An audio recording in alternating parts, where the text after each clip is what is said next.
오늘 천국에서 작은 자라도 됩시다라는 주제로 함께 은혜를 나누려고 합니다. 나누시기 전에 함께 이렇게 인사했으면 좋겠습니다. 하나님께서 당신을 사랑하시니 좋은 일이 있을 겁니다. 하겠습니다. 시작. 하나님께서도 당신을 사랑하시니 좋은 일이 있을 것입니다. 아멘. 아멘. 성령의 충만함을 받으십시오. 한번 더 하겠습니다. 시작. 성령의 충만함을 받으십시오. 아멘. 아멘. 네. 계속 그렇게 웃고 계세요. 예수님께서 변화산에 내려오시고 큰 사건이 있었습니다. 오늘은 마가복음 9장의 대부분의 이야기를 함께 나누려고 합니다. 변화산에서 내려오시고 큰 사건이 하나 있었습니다. 귀신을 쫓아내지 못한 제자들을 향해서 질타했습니다. 누가 했냐? 서기관과 온 회중들이 능력 없는 제자들에게 손깍질하면서 비방을 하는 모습이었습니다. 그런 제자들과 사람들에게 예수님께서 마가복음 9장 19절에 믿음이 없는 세대라고 말씀합니다. 믿음이 없는 혈통이라 칭하신 것입니다. 너희들에게는 믿음이 없다라는 것입니다. 이 믿음은 어떤 믿음입니까? 예수님을 유일한 구원자로 인정하지 않고 외형적인 것만을 추구하는 그런 모습을 보고 예수님께서 그들에게 질타한 것입니다. 외형적인 형식에서 벗어나 진짜 믿음의 시작이 되는 자에게는 큰 능력이 있는데 너희들은 그렇지 못하다라는 것이죠. 마태복음은 이 믿음을 겨자씨 믿음이라고 말씀하고 있습니다. 겨자씨는 믿음의 시작을 말할 때 하는 것이 바로 겨자씨를 사용했습니다. 겨자씨에 만한 작은 믿음의 시작이 되면 나중에 풍성한 그런 나무가 되는데 그런 믿음의 시작이 제자들과 그 세대들을 온 회중에게 없었다고 말씀합니다. 그런데 생각해 보십시오. 그들이 기도 안 했을까요? 했을 것입니다. 앞에 귀신 들린 사람이 있는데 얼마나 강력하게 했겠습니까? 여기에 나타나 있지는 않지만 정말 세게 기도했을 겁니다. 그죠? 예전에 70인을 보낼 때와는 정말 사뭇 다른 말 아니겠습니까? 70인을 보내가지고 제자들이 돌아옵니다. 주여 주여 주의 이름이면 귀신들도 우리에게 항복하다이다 라고 말하는 장면을 봐서는 예전의 제자들은 이런 능력을 행한 적이 있다는 것이죠. 그런데 이제는 그런 능력이 없어졌다는 것입니다. 아무리 세게 강력하게 기도를 해도 이제는 그런 것을 볼 수 없다는 것이죠. 좋은 단어와 형식적인 종교적인 언어로 기도를 해도 그 안에 시작되었던 믿음이 상실되니까 능력이 없어진다는 것입니다. 그 안에 예수님이 유일한 나의 구원자요, 저 아이를 살릴 소망이라고 생각한 믿음의 시작이 없었기 때문에 능력을 발휘할 수 없었던 것입니다. 믿음의 시작조차 되지 않는 그들의 외형적인 기도를 보시고 하신 예수님의 질타입니다. 그리고 마가복음 29절에 보니까 기도 외에는 이런 종류의 것들이 나오지 못한다라고 말씀합니다. 이것을 원어에서 해석해서 말씀드리면 기도라는 단어는 기도처라는 것입니다. 기도하는 공동체, 또 이제 종류라는 단어가 있는데 이 종류는 아까 처음에 말했던 믿음 없는 세대할 때 세대를 말합니다. 자손, 혈통, 세대와 같은 단어입니다. 그러니까 다시 이 문장을 해석하면 기도하지 않는 공동체에는 이런 혈통, 자손, 이런 세대가 나올 수 없다라는 것입니다.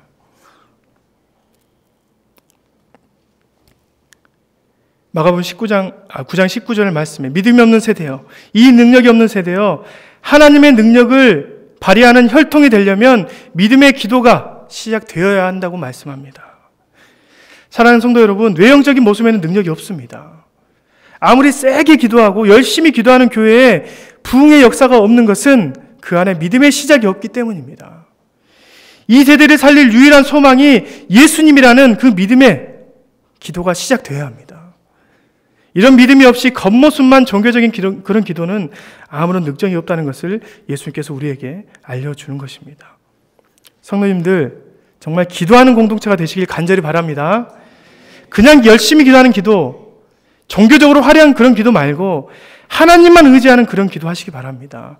예수님이 삶의 유일한 소망임을 고백하는 그런 기도가 할 때 우리 주변에 귀신이 떠나가고 부흥의 성령의 능력이 나타나는 것입니다. 오늘 그런 잘못된 외형적인 기도를 실패한 제자들에게 예수님께서 중요한 말씀하십니다. 비밀리에 아무도 없는 곳에 이르러 그들이 그들에게 예수님께서 말씀하십니다. 오늘 말씀 31절 말씀이죠. 이는 제자들을 가르치며 또 인자가 사람들의 손에 넘겨져 죽임을 당하고 죽은 지 3일 만에 살아나리라는 것을 말씀하셨기 때문이더라. 이 말씀은 예수님이 십자가의 순환을 두 번째로 예언하는 부분입니다. 첫 번째 예언할 때 베드로가 이상한 말을 하는 바람에 예수님께 사탄이라는 말을 들었습니다. 예수님이 자신이 죽게 될 것이다. 그것도 심한 모욕을 당하면서 죽게 될 것이라고 말합니다. 그런데 베드로가 거기다 대고 자기의 힘으로 막겠다고, 남들은 배신해도 나는 절대 배신하지 않겠다고 말했습니다. 예수님이 어디 자기가 막아주라는 것이었습니까? 예수님은 그걸 막아라는 소리가 아니고 당연히 내가 죽어야 한다는 것이죠. 십자가에 달려 죽어야 한다는 말입니다. 그리고 꼭 부활해야 한다는 말입니다. 너희도 너희 십자가를 나와 함께 지자고 말씀하시는 부분입니다. 그런데 그런 아주 중요한 십자가의 사역을 맡겠다고 하는 그런 어리석은 베드로의 대답을 예수님께서 호되게 혼낸 부분이 그 부분입니다. 이렇게 호되게 당해도 그들은 아직 그 말씀이 어떤 말씀인지 모릅니다. 32절 말씀이죠. 그러나 제자들은 이 말씀을 깨닫지 못하고 묻기도 두려워하더라. 그 말씀에 대해서 물어보기도 어려울 정도로 어려운 말씀이라 생각한 것입니다. 누군가 또 물어보면 혼나지 않을까라는 두려움도 있었겠죠. 사단이라는 말까지 들어가면서 나서는 사람이 없었다는 것입니다. 또한 예수님께서 죽었다. 근데 또 살아났다? 그게 뭔데? 죽었다 살아나는 것이 자기에게 어떤 의미인지 모를 그 시점이라는 것이죠. 그런 상황을 겪고 있는 제자들과 예수님의 상황입니다. 그 후에 그들이 가버나움에 도착합니다. 33절 말씀이죠. 가버나움에 이르러 집에 계실새 제자들에게 물으시되 너희가 길에서 서로 토론하는 것이 무엇이냐 하시되 가버나움이란 동네는 갈릴리 지역에서 가장 훌륭한 도시입니다. 상업이 성행하고 거기에 왕의 아들의 관저가 있었고 그 지방에 회당이 있는 곳이 바로 가버나움이었습니다. 로마 군대의 백부장들이 자신들의 집을 짓고 그 지역을 통치하는 관할 중심 도시 지역이 바로 가버나움이었습니다. 이 가버나움이라는 동네의 원어를 뜻도 찾아보니까 위로의 도시다 라는 의미입니다. 많은 돈 많은 관원들이 여기에다 빌라 같은 것을 지어놓고 힐링, 위로를 받았다 해서 가버나움, 위로의 도시라는 이름을 지었습니다. 그런데 예수님께서 그곳에서 지냈습니다. 오늘 33절 집에서 계실새라는 말씀을 볼 때 가버나움이 예수님의 거처로 사용된 것을 우리는 알 수 있다는 것이죠. 어떤 신학책에서는 이곳이 바로 베드로의 집일 수도 있다고 말합니다. 마태복음 8장에서는 베드로의 장모가 열병으로 죽게 됐을 때 예수님께 고침을 받죠. 그것이 바로 가버나움이었습니다. 그래서 베드로는 재력가의 가능성이 많다라는 주장도 많습니다. 돈 많은 어부일 수도 있다. 왜? 그들의 가족이 재력가였으니까. 베드로 조카가 누구입니까? 마가죠. 마가의 다락방에 몇 명이 모였죠? 120명이 모였습니다. 120명이 모여서 찬송하고 예배 드릴 만한 공간이라면 못해도 우리 교회 소예배실보다는 컸다 이거죠. 작은 집이 아닌 큰 집을 소유할 수 있는 그런 재력가였습니다. 지금도 그만한 집이면 대단한 재력가 아니겠습니까? 아무튼 가버나움이란 곳은 갈릴리의 황금성 같은 곳이었습니다. 그런 황금성을 지날 때 그들이 서로 쟁론했다고 나옵니다. 서로 누가 크냐고 다투는 것이죠. 왜 갑자기 자신들의 서열을 확인하고 싶었을까요? 갑자기 이 공동체 안에서 1등부터 12등까지 자신들의 서열을 정리하기 시작했다는 것입니다. 왜 그랬을까요? 가버나움이라는 황금성이 그들의 눈을 그런 서열의 필요성을 찾게 만든 것입니다. 세상의 사람들이 그 황금성의 로망을 품고 있듯이 그들의 눈도 그런 로망의 자리에 앉을 필요성을 느낀 것입니다. 그래서 예수님이 이 세대를 정복하고 난 후에 서열을 생각하기 시작한 것입니다. 누가 큽니까? 예수님께 말합니다. 제가 그래도 유다보다는 낫지 않습니까? 라고 물었을 것입니다. 그래도 제가 세리인 레위보다는 나을 겁니다. 라고 기준들을 세워서 서열을 정하기 시작한 것입니다. 이럴 때 예수님께서 35절에 말씀하시죠. 누구든지 첫째가 되고자 하면 무사람의 끝이 되며 무사람을 섬기는 자가 되어야 하리라 라고 말씀합니다. 예수님께서 서열 1위가 되기 위해서는 끝에서 섬기는 자가 되어야 한다고 말씀하신 것이죠. 끝. 이란 단어를 헬라어로 찾아봤더니 에스카토스, 가장 작은 자리, 마지막, 가장 가치 없는 그런 뜻입니다. 또한 섬기는 자, 디아코노스, 섬기는 노예, 시등 드는 자. 다시 말해서 가장 가치 없게 여기는 곳에서 섬기는 자, 시등 드는 자가 되면 예수님이 보시기에 서열 1위라는 것입니다. 바로 앞문단에서 말한 예수님처럼 고난당하고 가장 가치 없게 죽음을 당하는 자들이 바로 예수님 곁에 서열 1위가 될 수 있다는 것입니다. 세상에서 극도로 작은 위치에서 섬기는 자가 되어야지 예수님께서, 하나님께서 천국의 서열 1위로 만들어 주신다는 말씀입니다. 그것이 바로 예수님께서 바라는 천국의 가장 높은 자라고 말씀하죠. 거기에다가 예수님께서 그들의 앞에 모델로 어린아이를 제시해 주십니다. 36절, 37절 말씀이죠.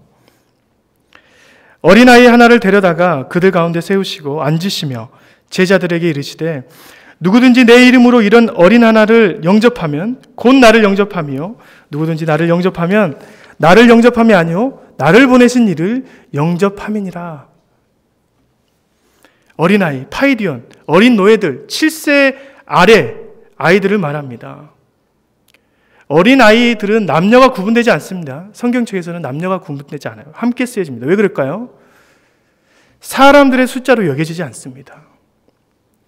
5,000명을 먹이신 예수님을 기술한 복음서에서도 어린아이들의 숫자를 세지 않았습니다.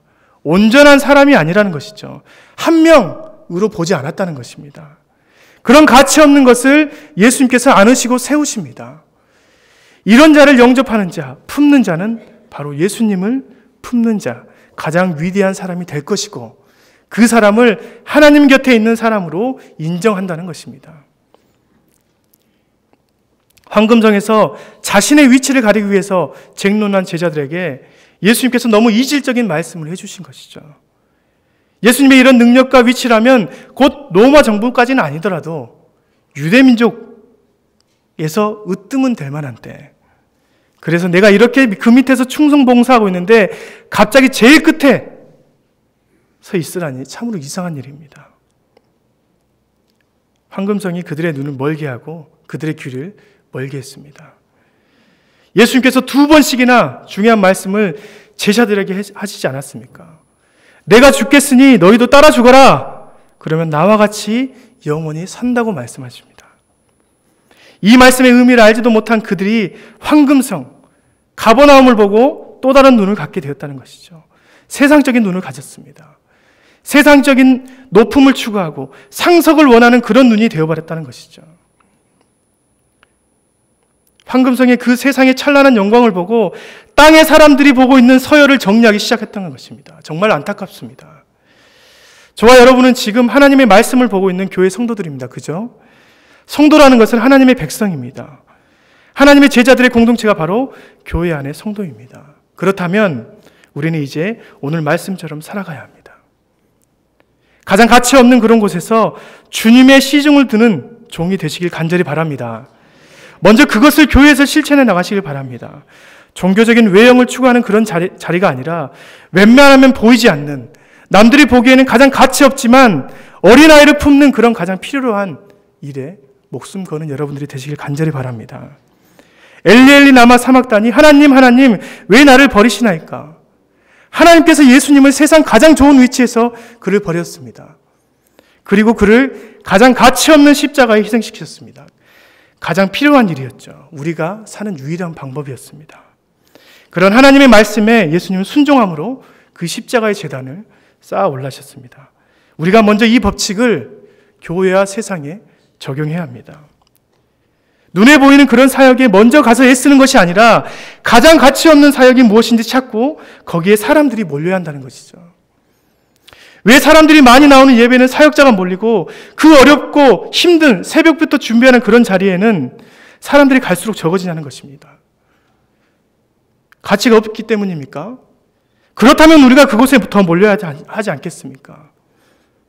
주님의 시중드는 종으로서 가장 가치 없는 그런 자리에 자리가 몰리는 것이 교회 공동체가 되어야 한다는 것입니다. 그것이 바로 교회 안에서의 십자가를 지는 것입니다. 쓰레기를 줍고 청소하는 일에는 왜 사람들이 안 몰리냐는 말입니다. 교회에는 정말 가치 없는 일들이 너무나 많습니다. 누가 알아주지도 않고, 하지만 너무 필요한 일이 너무 많다는 것이죠. 아침부터 나와서 주방에서 아무도 모르게 일하는 그런 일들이 있다는 것입니다. 그런 일에 사람들이 몰리고 목숨을 거는 자들이 되시길 간절히 바랍니다. 그런 자들이 바로 하나님께서 서열유리 천국의 사람으로 부르는 성도라 말씀하십니다. 세상에도 마찬가지입니다. 그리스도인이라 한다면 당연히 직장에서 가장 어려운 자리에 있어야 합니다. 슬슬 피해서 가장 쉬운 곳, 가장 높은 곳에 있는 것이 아니라 누구나 맡기 힘들고 기피하는 곳이 바로 그리스도인의 자리라는 것입니다. 그곳에서 하나님의 영광을 드러내시길 간절히 바랍니다. 만약에 그 자리가 너무나 힘들고 지치십니까? 그렇다면 예수님께 나오십시오. 그 자리에 예수님께서 함께 하실 것입니다. 수고하고 무거운 짐진 자들아 다 내게로 오라 내가 너희를 쉬게 하리라 말씀하십니다. 여러분의 그 힘든 짐을 예수님께서 대신 져준다 말씀하십니다. 여러분의 십자가는 곧 예수님의 십자가입니다. 그분이 함께 지실 십자가라는 것입니다. 우리는 그 십자가를 어깨에 메고 갈 자격도 없는 불충한 죄인들 아니겠습니까? 하지만 예수님께서 하나님 앞에 우리의 죄를 다 대신해 져주셔서 이제는 그 거룩한 십자가를 함께 질 수 있는 은혜를 받았습니다. 우리가 십자가를 지는 것이 아니라 항상 임마누엘 함께 하시는 예수님께서 우리의 십자가를 함께 져주시는 것입니다. 그렇다면 우리는 이제 천국 사람이 되는 것입니다. 사랑하는 성도 여러분, 천국 사람이 될 수 있다면 이 세상에서 가난하게 살아도 좋은 것 아니겠습니까? 부자와 나사로의 삶을 한번 보고 우리가 생각했으면 좋겠습니다. 누가복음 16장 19절 21절 말씀입니다.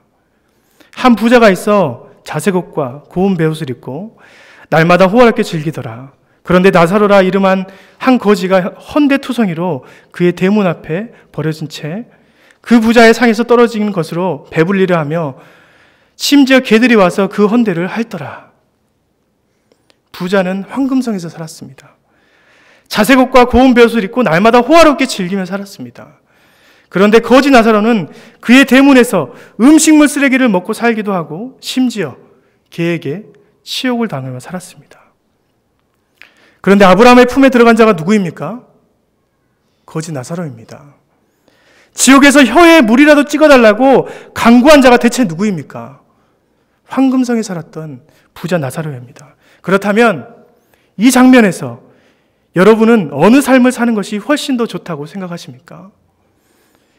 나사로의 삶을 사는 자들이 돼야 합니다. 그렇지 않습니까? 아무리 그의 삶이 이 세상에서 최악의 삶이라도 하나님의 품에 있는 그 삶이 훨씬 더 나은 삶입니다. 할렐루야. 만약에 두 삶을 선택한다면 우리는 당연히 나사로의 삶을 선택해야 합니다. 아무리 이 땅의 삶이 별로라고 하더라도 주님이 주시는 그 십자가를 포기해서는 안 된다는 말입니다. 우리는 이 땅에서 어떠한 삶을 살더라도 천국의 삶으로 사람으로 살아가야 한다는 것이죠. 거지의 삶과 부자의 삶이 외형적으로 중요한 것이 아니라 누가 이 땅에서 천국의 사람으로 살아가느냐가 중요한 것입니다. 이 땅에서 천국의 사람으로 살아가는 자들에게 어떤 축복이 있겠습니까?